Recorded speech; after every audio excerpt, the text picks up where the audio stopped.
Dobrý den, já vás vítám u třetího pokračování dotazníku. Se mnou je tu nejslavnější jezevčík v České republice. Zamávej jim. Ahoj, umí mluvit. Já už bych šel rovnou na ty otázky, jo. Tak první otázka. Do you speak English? Co? Jestli umím anglicky, no jasně, perfektně, překládám pro OSN.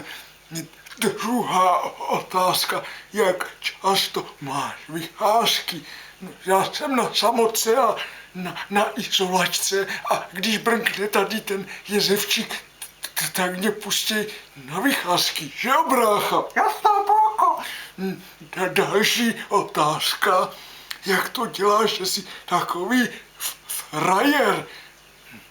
Přirozený talent a šarma letadřiny. No, Další otázka, kde tě to nejvíc bolí? No, tady v ledvinách, když přemýšlím. Pátá otázka, tvůj největší životní úspěch. No, já jsem teďka viděl jednu takovou zdravotní sestřičku, byla strašně moc pěkná. No, to byl úspěch, jsem byl hotovej. Šestá otázka, jsi milý, sympatický a správný chlap, víš o tom? No, jasně, že o tom vím, no.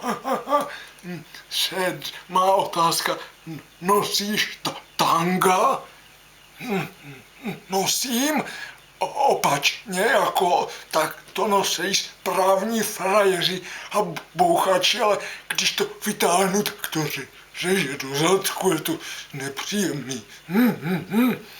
Další otázka, je pravda, že za minutu řekneš přes 300 slov? Jo, je to pravda, ale jenom když si nevezmu prášky. No, fakt. Devátá otázka, chodíš na thajské masáže? Chodím, mě dělá tenhle jezevčík, mi šlape po zádech a těma nožičkama má 10 kilo a na ty jedné nožice má váhu 2,5 kila. Je to nejlepší masér na světě. Že jo, se nestyď, brácho. No jo. A 10. otázka, jsi lesba? Tak to nevím, jestli je na mě nebo na tuhle fenku, ale nejsem a příště na takový otázky nebudu odpovídat. Se mějte lidi.